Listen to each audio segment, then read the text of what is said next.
మహాశివరాత్రి శుభాకాంక్షలు రమ్మ గారు. సుమన్ టీవీ ప్రేక్షకులందరికీ అలాగే మీకు కూడా మహాశివరాత్రి పర్వదిన శుభాకాంక్షలు. రైట్. శివరాత్రి యొక్క విశిష్టత రమ్మగారు, మహాశివరాత్రి అన్న పేరు ఎందుకంటే మనకి ప్రతి నెలలో కూడా శివరాత్రి వస్తూ ఉంటుంది కదా. మహాశివరాత్రికి ఉన్న విశిష్టత ఏంటంటే ఆ రోజు మనం ఎలాంటి పూజా విధానం పాటించాలి? సాధారణంగా చెప్పుకునేది ఉపవాసము, జాగరణ. అయితే శివరాత్రులు నెల నెల వచ్చే శివరాత్రుల్లో ఇది మాస శివరాత్రులతో పాటుగా ఇది మహాశివరాత్రి అత్యంత ప్రధానమైన రోజు. ఈ రోజున లింగోద్భవం జరిగింది. ఈ రోజున పరమశివుడు తన తాలూకు శక్తియుక్తుల్ని ప్రకటించాడు ప్రపంచానికి. ఆయన ఎంత ఆద్యంతరహితుడో ఈ రోజున తెలిసింది. అందుకని దీన్ని మహాశివరాత్రిగా పరిగణిస్తారు. ఇది ప్రత్యేకమైనది చెప్తారు కదా. అయితే శివ కళ్యాణం జరిగిందని అదని కాదు, బర్త్డేలు మ్యారేజ్ డేలు అనడానికి వీల్లేదు. దీనికి ముందు కూడా పరమేశ్వరుడు ఉన్నాడు, దీని తర్వాత ఉన్నాడు. ఈ పర్టికులర్ రోజున ఇట్లా అగ్నిస్తంభ రూపంలో పరమేశ్వరుడు కనిపించాడు. ఓకే. అందుకని ఈ రాత్రిని మహాశివరాత్రిని మహాపర్వదినం అని చెప్తారు. ఇది ప్రత్యేకమైన గాథ. ఏటా ఏటా చెప్పుకుంటున్నాం, మళ్ళీ చెప్పుకుందాం తప్పకుండా. పురాణాల ప్రకారము మనకి సృష్టి స్థితి లయకారకులు బ్రహ్మ విష్ణు మహేశ్వరులు. అయితే ఇది సాధారణ గాథ. బ్రహ్మ విష్ణు మహేశ్వరుల కోసం వీళ్ళు ఎట్లా వచ్చారు, ఆది పరాశక్తి నుంచి సృష్టి స్థితిలయలు చేయడం కోసం వీళ్ళు ముగ్గురు జన్మించారని, వీళ్ళ ముగ్గురికి భార్యలుగా ఉండటానికి అమ్మవారి నుంచి త్రిమాతలు మహాలక్ష్మి, మహాసరస్వతి, మహాగౌరి అమ్మవార్లు ముగ్గురు, పార్వతీదేవి, లక్ష్మీదేవి, సరస్వతీదేవి ముగ్గురు అవతరించారని చెప్తారు. అయితే అమ్మవారు పరాశక్తి అనగానే ఒక స్త్రీ రూపం కాదు, స్త్రీ పురుషులు కలిసిన రూపం అది. ఆమె పురుష శక్తితోటి కలిసి ఉన్నటువంటి స్త్రీ రూపం. అయితే ఆయన ఎవరు? ఆమెతో కలిసి ఉన్నవాడు రుద్రుడు, పరమేశ్వరుడు. ఈ లయకారకుడుగా ఒక రూపాన్ని సృజించాడు తప్ప ఈయనే ఆయన అని చెప్పడానికి వీల్లేదు. పరమేశ్వరునికి 5 వేరు వేరు రూపాలు ఉన్నాయి. ఆ రూపాలలో ఒకటి మనం త్రిమూర్తుల్లో చూసేది. అయితే ఏమైందట, ఒకసారి బ్రహ్మ విష్ణువు ఇద్దరు ఏదో మాట వచ్చింది. ఒక డిస్కషన్. నేను సృష్టి అంతా నా చేతిలో ఉంది, ఇదంతా నేను సృజించింది, ఈ ప్రపంచం చూడు తండ్రి ఎంత అందంగా ఉంది అని చెప్పాడు. చెప్తే ఈయన అన్నాడు, నువ్వేది సృష్టించినా దాన్ని నడిపేవాడిని నేను కదా, సృష్టి అయితే నేనేం చేయకపోతే వెళ్ళిపోతాయి. అవును అని ఈయన. ఇద్దరు కొంచెం మాట పెరిగింది. మామూలుగా మాటల్లోనే పొట్టి మాటలు మాట్లాడుకుంటూనే వాదనలోకి దిగుతాయి. నేను గొప్పవాడిని అంటే నేను గొప్పవాడిని అని ఒక రకమైన వాగ్యుద్ధం మొదలైంది. క్రమంగా అది యుద్ధంగా పరిణమించింది, మహాయుద్ధంగా పరిణమించేసింది. వీళ్ళిద్దరూ ఇట్లా యుద్ధం ఆడుకుంటున్నారు, యుద్ధానికి దిగుతున్నారని తెలిసి దేవతలు వెళ్ళి పరమేశ్వరుడికి విన్నవించారు, ఇక్కడ ఏదో జరుగుతోంది అని. అప్పుడు ఏమైంది, వీళ్ళిద్దరి యుద్ధం మధ్యలో హఠాత్తుగా వాళ్ళు ఉన్న చోట ఒక పెద్ద కాలుతున్నటువంటి ఒక స్తంభం లాంటిది ఉద్భవించింది. అది ఎట్లా ఉంది, అది ఎక్కడి నుంచి వచ్చిందో తెలియలే వాళ్ళకి, ఎక్కడికి పోతుందో అర్థం కాదు. ఒక స్తంభ రూపంలో ఉంది, మహాస్తంభం. అది అగ్నిస్తంభం. అది ఎందులోంచి పొగలు వస్తున్నాయి, మంట వస్తుంది. మంట మామూలుగా చూడు ఎలా వస్తుంది, ఏదైనా కాష్టాలు చెక్కలు కాలితే మంట కనపడుతుంది మనకి. ఇనపవి కాలినప్పుడు లేదా లోహం కాలితే మంట కనపడదు, అవును, పొగొస్తుంది అందులోంచి. ఒక సెగలు వెలువరుస్తున్నటువంటి అగ్నిస్తంభ రూపంలో దాంట్లోంచి జ్వాలలు కూడా బయటకు వస్తున్నాయి. అక్కడక్కడ ఒక స్తంభ రూపంలో కనపడ్డాడు. వచ్చింది స్తంభం. వచ్చేసరికల్లా ఇదేమిటి, ఎక్కడి నుంచి వచ్చింది? వీళ్ళిద్దరూ ఇంకా తమ పోట్లాట మర్చిపోయారు. ఈ కనపడుతున్న స్తంభం తమకంటే బలీయమైందని వాళ్ళకి అర్థమైంది. ఏం చేశారు ఇద్దరు, సరే నువ్వు పైకి వెళ్ళు, నేను కిందకి వెళ్తా. ఆద్యంతాలు ఇది ఎక్కడి నుంచి మొదలైంది, ఎక్కడికి వెళ్తోందో చూద్దాం అనుకున్నారు. విష్ణువు దాని యొక్క ఆదిని కనుక్కోవటం కోసం పాత కింద వైపుకి ప్రయాణం చేశాడు గరుత్మంతుడికి. బ్రహ్మదేవుడు హంసవాహనం ఎక్కి పైకి బయలుదేరాడు. ఎంత వెళ్ళినా దాని తుది మొదలు తెలియలే. విష్ణువు కింద దాకా వెళ్ళి వెళ్ళి వెళ్ళి వెళ్ళి వెళ్ళి దాని ఆదిని నేను కనుక్కోలేకపోతున్నానని గ్రహించి ఇది నాకంటే బలవత్తరమైంది అని నమ్మి పైకి వచ్చేసాడు. ఈ పైకి వెళ్తున్నటువంటి బ్రహ్మదేవుడికి విసుగు పుట్టింది. కానీ ఇది తనకంటే బలమైందని చెప్పబుద్ధి కాల ఆయనకి.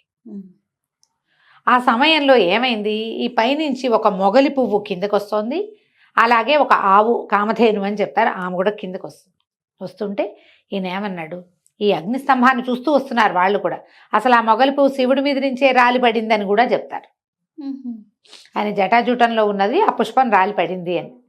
ఆయన్ని బ్రహ్మదేవుడు అడిగాడు వీళ్ళిద్దరిని, నేను దీని అంతం చూశానని చెప్తాను, మీ ఇద్దరూ నాకు సాక్ష్యం చెప్పండి అంటే.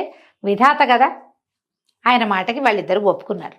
ఆవు పువ్వు కూడాను కిందకు వచ్చారు. విష్ణువు నిలబడి ఉన్నాడు. అక్కడ దగ్గర బ్రహ్మదేవుడు కూడా వచ్చాడు. వచ్చేసాక నేను ఆదిని చూడలేదని విష్ణువు చెప్తే, నేను అంతాన్ని చూశానని బ్రహ్మదేవుడు చెప్పాడు. వీళ్ళిద్దరూ సాక్ష్యం అన్నాడు. మొగలి పువ్వు అవును అవును చూశాడు, ఈయన చూశాడు, నేను చూశానని. ఆవు తలకాయ ఊపి తోకతోటి చూడలేదని తోకతో అడ్డం తిప్పింది. ఈ అగ్నిస్తంభం మాయమైపోయి ప్రళయకాల స్వరూపంలో ఉన్నటువంటి రుద్రుడు అక్కడ ప్రత్యక్షమయ్యాడు. విష్ణువుని సంభావించాడు.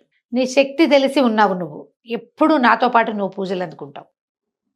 నీ పేరుతో పూజ చేస్తేనే కానీ ఆ పూజ నేను వల్లను, నువ్వు ఉండాలి ప్రతి పూజలో.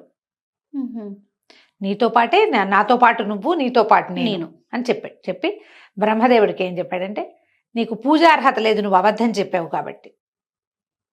సృష్టి చేసిన వాడివైనా నీకు దేవాలయాలు ఉండవు, నీకు పూజార్హత లేదు అని చెప్పి బ్రహ్మని పూజార్హత నుంచి తొలగించి, ఈ వీళ్ళిద్దరు ఉన్నారుగా, ఈ పువ్వును ఆవు కామధేను, పువ్వుకి ఏం చెప్పాడంటే, నువ్వు అబద్ధం చెప్పావు కాబట్టి, నువ్వు అబద్ధం చెప్పావు కదా, అందుకని నీకు ఇంకా పూజార్హత లేదు, ఎప్పుడు నా పూజలో నిన్ను వాడరు అనేసరికి అలా వలవలా ఏడ్చిందట మొగలి పువ్వు.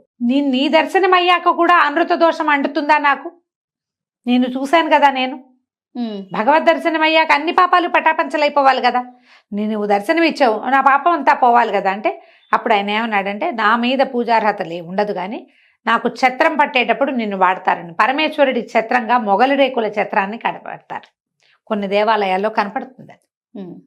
అయితే మనం ఇలా చెప్పుకుంటాము, కానీ మనకి మొగలి రేకులతో పూజ చేసే ఒక శివాలయం మనకి హైదరాబాద్ దగ్గరలో ఉంది. అవునారా? కేతకి సంగమేశ్వర స్వామి దేవాలయం ఉంది, దాని గురించి మళ్ళీ చెప్తాం. రైట్. అయితే అక్కడి నుంచి కామధేనువుకి ఏం చెప్పాడంటే, ఆవుకి నువ్వు ముఖంతో అబద్ధం చెప్పావు, నీ ముఖానికి పూజార్హత లేదు, కానీ తోకతో నిజం చెప్పావు కాబట్టి నీ పృష్ఠభాగానికి వెనక భాగానికి పూజార్హత లభిస్తుంది. ఆవు ముఖం చూస్తే మేలు కాదు, వెనక భాగం చూస్తేనే మేలు అని చెప్పి ఇచ్చాడు. ఎప్పుడు ఏ సమయంలో అయితే ఇది లింగోద్భవం జరిగిందో, ఇట్లా అగ్నిస్తంభ రూపంలో కనిపించాడో, అది ఈ మహాశివరాత్రి పర్వదినం.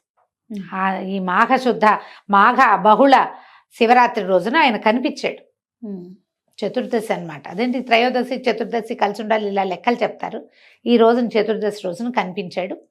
అందుకని ఆ ఏ దినాన్నైతే ఇది జరిగిందో ఆ రోజుని మహాశివరాత్రిగా పరిగణించమని పరమేశ్వరుడిచ్చిన ఆజ్ఞ చొప్పున అప్పటి నుంచి ఈ మాఘంలో వచ్చేటువంటి ఈ చతుర్దశిని, ఈ శివరాత్రిని మహాశివరాత్రిగా పరిగణిస్తున్నారు.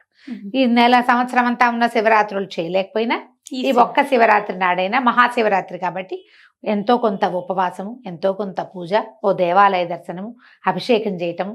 పరమేశ్వరుడి అభిషేక ప్రియుడు, ఎక్కువ అక్కర్లా, గంగాజలమే అక్కర్లా, మామూలు నీళ్ళు మంచినీళ్ళు తీసుకుని గంగేసి ఏమైనా చేయవా అని దాంట్లోకి మనం నదుల్ని ఆవాహన చేసుకుని ఆ నీళ్లు పోసినా స్వీకరిస్తాడు. ఓ 3 ఉద్ధరణల నీళ్లు మన ఇళ్లలో అల్మార్లలో అక్కడ ఇక్కడ శివలింగాలు షోపీసులుగా పెట్టుకుంటాం. ఆ షోపీస్గా పెట్టిన శివలింగాన్నైనా ఈ రోజున మనం చక్కగా పెట్టుకుని శుభ్రంగా ఒకసారి కడిగి కాస్త భస్మం అలది ఓం నమ శివాయ అని సాధారణంగా అందరు చెప్పే మాటతోటే మనం అభిషేకం చేసినా అభిషేక ఫలితం లభిస్తుంది. చుట్టుపక్కల దేవాలయాల్లో ఎక్కడికైనా వెళ్ళి ఎక్కడైనా అభిషేకానికి డబ్బులు కట్టి స్వయంగా పాల్గొనగలిగితే పాల్గొని అభిషేక దర్శనం చేసి అభిషేక తీర్థాన్ని తీసుకుంటే మంచి ఫలితం లభిస్తుంది. ఇది దీని వెనకాలన్న గాథగా ఇది చెప్తారనమాట. ఈ రోజున చేసిన వాళ్ళు అభిషేకం చేసినా, అర్చన చేసినా, దేవాలయంలో మారేడు దళాలు ఇచ్చినా, ఎవరైనా ఈ పూజ చేసుకునే వాళ్ళకి సహాయం చేసినా ముక్తి లభిస్తుంది. మరి శివపార్వతుల కళ్యాణం కూడా చేస్తాం కదా రమ్మగారు. అంటే ఇప్పుడు దాన్ని ఈ సమయంలో అయ్యిందని చెప్పడానికి వీల్లేదు. శాంతి కళ్యాణాలు అంటారు, ఎక్కడైనా చేస్తారు. అవి కొన్ని చోట్ల ప్రాంతాల్లో కనపడుతుంది. అవును, ఆ ప్రాంతపు ఆచారంగా గౌరీ కళ్యాణం చేస్తారు. ఎప్పుడు ఈ లింగోద్భవం అయ్యాక రాత్రి 1 గంట దాకా ఈ అర్చనలు సరిపోతాయి. ఏకాదశి రుద్రాభిషేకాలు చేస్తారు, 11 రుద్రాలు చేస్తారు, భస్మాభిషేకాలు, అన్న అభిషేకాలు, రకరకాల అభిషేకాలు అన్నీ అయిన తర్వాత, లింగోద్భవం అయిన తర్వాత అప్పుడు శాంతి కళ్యాణం చేస్తే తెల్లవారులు కాలక్షేపానికి కూడా ఉంటుంది. అవును, కాలక్షేపం చేయడానికి కూడా చేయొచ్చు. కొన్ని ప్రాంతాల్లో చేస్తారు, అందరూ అన్ని చోట్ల అయితే చెయ్యరు. శాంతి కళ్యాణం అంటారు.